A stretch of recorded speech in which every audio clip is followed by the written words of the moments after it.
Olá, sejam bem-vindos ao novo episódio do podcast Café da Manhã com Finanças. Meu nome é André Mendonça E meu nome é Alexandre Mendonça. e hoje estamos aqui para fazer uma atualização da nossa carteira Nossa Pele em Risco, uma carteira com o objetivo de atingimento da nossa máquina da liberdade financeira. Atualização de fevereiro de 2022. Se vocês gostarem desse vídeo, compartilhe com as pessoas que possam se beneficiar desse conteúdo. Alexandre, vamos mostrar a atualização da nossa carteira? Sim, vamos lá. Deixa eu compartilhar aqui com você que está nos assistindo. Então vamos lá, vamos começar aqui pela aquisição. No dia 15 de fevereiro, a gente adquiriu o ativo TRPL4, Transmissão Paulista, uma novidade na nossa carteira. A gente vinha adquirindo basicamente fundos imobiliários. Pela primeira vez a gente adquire uma ação da B3. Nós compramos 16 ativos de Transmissão Paulista a um valor unitário de R$ 23,96, totalizando uma aquisição de R$ 383,36. Os motivos para a gente ter adquirido uma ação, Transmissão Paulista, nesse mês de fevereiro, o primeiro foi a diversificação da nossa carteira de investimento, nossa carteira para atingir a máquina da liberdade financeira. Nós ainda não tínhamos ações na nossa carteira, a gente achou prudente, já era o momento da gente estar incorporando ações que geram bons dividendos, que pagam uma boa renda passiva, trazer para o contexto da nossa carteira da máquina de liberdade financeira. Então, os critérios para a aquisição da Transmissão Paulista, além do já falado, é uma empresa que paga bons dividendos no mês a mês. Tratando de dividend yield, ela pagou um pouco mais de 15% de dividend yield, que é um excelente dividend yield. A gente sabe, a gente já explicou em outros vídeos, que a ação ela não paga regularmente todos os meses. Ela tem um calendário próprio de pagamento de dividendos. Então, a gente vai ter que esperar até a gente ter o primeiro pagamento de dividendo de renda passiva da Transmissão Paulista, mas, ao longo de um ano, no último ano, nos últimos 12 meses, ela chegou a pagar mais de 15% de dividend yield. O PL, que é outro indicador muito importante para a gente analisar na aquisição de ações, aqui a PL está em torno de 4. É um excelente PL, significa que o valor que a gente vai estar investindo em 4 anos, a gente tem esse valor de volta. Um outro indicador é o PVP. O PVP está um pouquinho acima de 1,08, né? Apesar dele estar com o valor negociado na bolsa um pouquinho acima do valor patrimonial, mas tratando de ação, esse valor é bem aceitável, dá para a gente considerar como um valor seguro para aquisição de uma ação dentro da B3. Olhando os outros indicativos relevantes, o endividamento muito baixo, por volta de 0,34, ela tem uma margem líquida, a Transmissão Paulista tem uma margem líquida acima de 80%, então excelente margem líquida, ela opera com baixo custo, então consegue gerar uma boa margem líquida. O ROI da Transmissão Paulista é um ROI acima de 25%, também é um excelente ROI, e quando a gente, além todos esses indicadores que são bem positivos, vale a pena lembrar que ela está no setor perene, que é um dos setores indicados para a gente adquirir ação pensando em renda passiva, e pensando nos players do mercado, os concorrentes da Transmissão Paulista, ela é uma das melhores, se não for a melhor, do ramo de energia elétrica. Então, esses foram os motivos da gente ter adquirido a Transmissão Paulista. Ok, vamos para a próxima aquisição aqui do mês. A outra aquisição desse mês, Alexandre, foi o do fundo imobiliário HGRU 11. Né? Esse fundo foi adquirido no dia 15 de fevereiro de 2022. Foi feita uma compra de duas cotas desse fundo imobiliário a um preço de R$ 113,25, totalizando um total de R$ 226,50. Esse fundo imobiliário ele foi comprado porque ele é do tipo tijolo, ele é do tipo tijolo híbrido, ou seja, ele está em mais de um segmento, ele possui ativos do segmento educacional, alimentício e vestuário.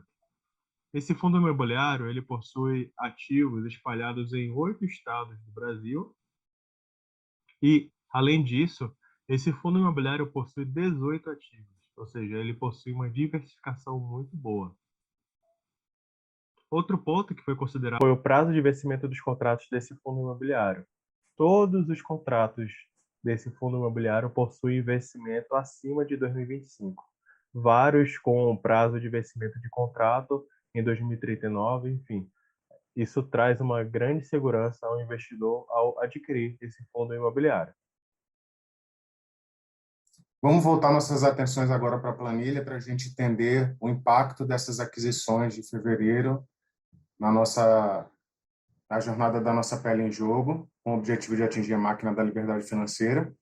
Essa primeira visão, a gente observa que a gente continua com o mesmo contexto familiar, uma família com receita de R$ 3.000, que consegue economizar 20% para investir em renda passiva, ou seja, o gasto é de R$ 2.400 e ela investe R$ 600 em renda passiva.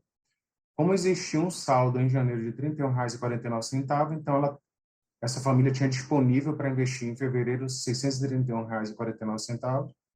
O investimento em fevereiro foi de R$ 609,86, com um pagamento de tarifas de emolumentados para B3 de 16 centavos e com dividendos, já antecipando aqui uma informação super importante, dividendos recebidos em fevereiro de R$ 10,14, a gente tem uma sobra de caixa muito parecida com a de janeiro, de R$ 31,61, que a gente vai levar para o próximo mês.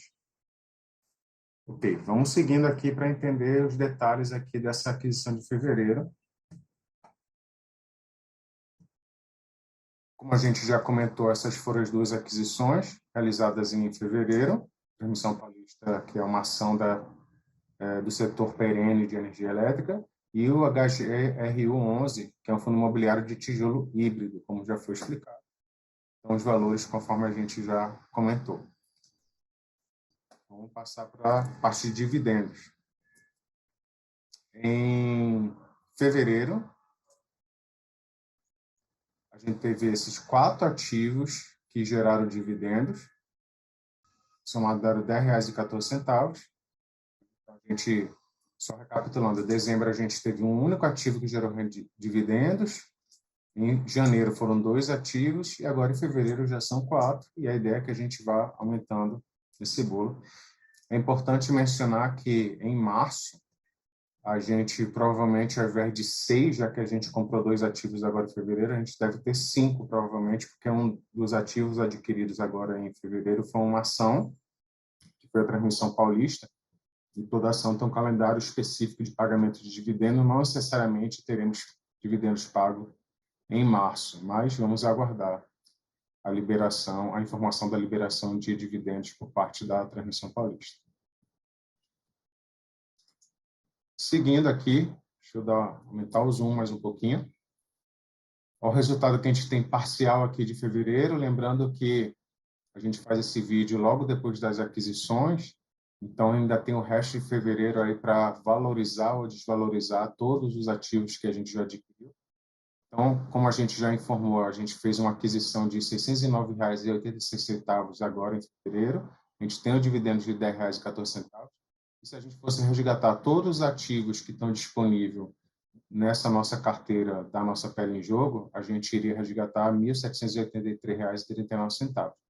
No mês de fevereiro, a gente tem uma desvalorização de 1,17%. Comentário para você. Primeiro, a gente está falando de ativos de renda variável. Então, é normal, ao longo do processo, ter alguns meses que tenha desvalorização. A gente ficou, entre aspas, mal acostumado. Os 2 primeiros meses a gente teve valorizações positivas bem significativas. E agora, em fevereiro, a gente está tendo uma desvalorização.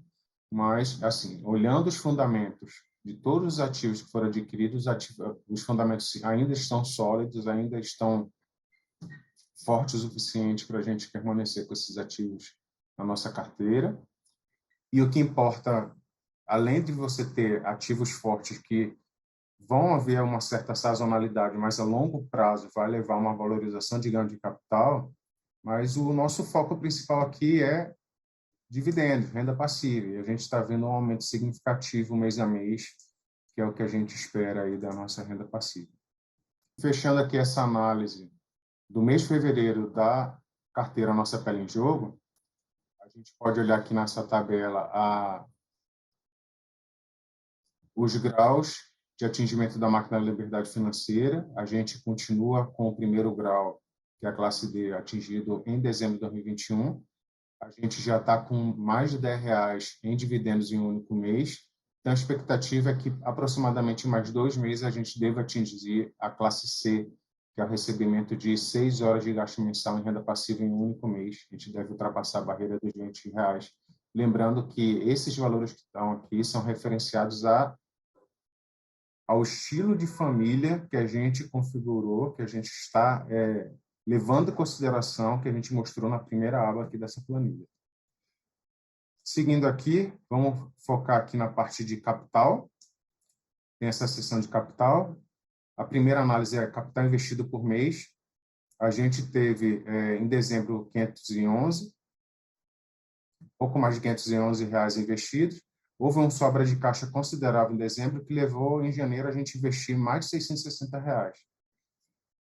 O sobra de caixa de janeiro para fevereiro foi a sobra de caixa um pouco mais ajustado. A gente está investindo quase R$ 610 em fevereiro, e o mesmo sobra de caixa que teve de janeiro para fevereiro, a gente está tendo um sobra de caixa semelhante para março. Então, a gente deve ter investimentos na ordem de grandeza semelhante entre fevereiro e março, mas vai ser interessante a gente observar, à medida que a gente vai avançando os meses, que o investimento mês a mês, ele vai começar a crescer. Ele vai começar a crescer porque a gente está cada vez recebendo mais renda passiva e a gente está sempre reinvestindo essa renda passiva. Então, a gente vai estar investindo cada vez mais no mês a mês. Esse segundo gráfico aqui,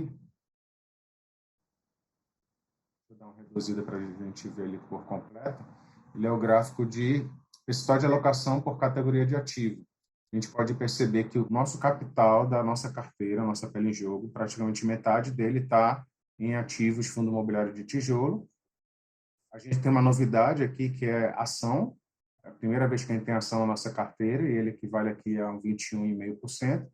E os demais, fundo imobiliário, híbrido e papel, estão compondo a outra metade aqui da nossa carteira de investimento da nossa pele em jogo. Percentual de capital alocado por ativo, aqui a gente não está olhando o grupo de ativo, mas ativo em si, a gente consegue observar um fato bem interessante, que é a diversificação da nossa carteira. Nossa carteira está bem dividida entre todos os ativos que foram adquiridos até o momento, né? Foram 6 ativos adquiridos. Claro que a gente tem, por exemplo, Transmissão Paulista com 21,5%, a gente tem aqui a RBED 11 com 20,4%, então um pouquinho acima da média, e a gente tem, por exemplo, o BTLG 11, que está 11,5%, está um pouquinho abaixo da média, mas a gente consegue ver uma distribuição, ver uma diversificação muito interessante dos nossos ativos. Isso gera robustez, gera segurança para a gente seguir com os nossos investimentos. Vamos olhar aqui do lado a parte dos dividendos. Vou botar em foco aqui os dividendos. Como a gente já vem falando, os dividendos recebidos mês a mês estão crescendo bastante. A gente começou na casa de R$ 1 em dezembro, fomos para a casa de R$ 5 em janeiro, já estamos na casa de R$ 10 em fevereiro. E a ideia é que a gente vá crescendo mês a mês, né? A nossa próxima meta é ultrapassar os R$ 20 para a gente receber o selinho de classe D da máquina da liberdade financeira. Talvez a gente receba em março, mas é mais seguro a gente ter a expectativa de abril para receber esse selinho. Vamos aguardar. Seguindo aqui, percentual de dividendos pagos por categoria de ativo. A gente tem dividendos pagos, a gente tem basicamente, até o momento, em fundo imobiliário, a gente tem uma distribuição bem igualitária aqui, bem diversificada também. Um pouquinho mais aqui para fundo de papel, um pouquinho menos para fundo híbrido, mas está bem distribuído em termos de categoria de ativo. E à medida que a gente for recebendo os dividendos, por exemplo, da Transmissão Paulista, que é uma ação, a gente vai vendo uma diversificação maior ainda em dividendos recebidos, né, pagos pelas empresas para nós, na nossa carteira, nossa pele em risco, por categoria de ativo. E fechando aqui, a gente tem o dividendos pago por ativo. Então, a gente tem uma concentração maior desse BAR 11, desse fundo imobiliário, que está quase chegando à metade, e os outros estão distribuídos aí, 1/4 aqui para o BTLG, e os outros com um percentual um pouco menores. Vale ressaltar que, apesar de um único ativo estar pagando quase metade dos nossos dividendos, ele foi um dos primeiros ativos a serem adquiridos, e a ideia é que os outros ativos, no mês a mês, eles vão começando a contribuir mais também, e novos ativos vão chegando, e a gente vai começando a ter uma diversificação, e é muito legal também a gente começar a olhar esses números para orientar as nossas próximas aquisições, né? Se a gente vê que está muito concentrado em um único setor e a gente considera que tem que balancear melhor entre os outros setores, a gente orienta nossas próximas aquisições nessa informação para adquirir talvez outros setores. Mas a gente, olhando aqui esses dois gráficos um do lado do outro, a gente está bem servido aqui de diversificação, em capital investido e em dividendos pagos. A gente está seguindo por um bom caminho. A gente espera conseguir evoluir a nossa carteira no mês a mês e trazer os resultados aqui para vocês. Espero que vocês tenham gostado do resultado desse mês de fevereiro, que tenham gostado dos comentários e espero vocês até a próxima atualização da nossa carteira, nosso PLG. Tchau, pessoal. Bem, pessoal, essa é a atualização da nossa carteira de investimentos, nossa pele em jogo, para atingimento da máquina da liberdade financeira. Espero que vocês tenham gostado dessa atualização. Espero que a gente tenha mostrado para você alguns insumos úteis para que você possa também fazer a montagem da sua carteira de investimentos. Se vocês gostarem desse conteúdo, compartilhe com as pessoas que possam se beneficiar com esse tipo de conteúdo. Tchau, tchau, pessoal. Tchau, até o próximo vídeo. Fui!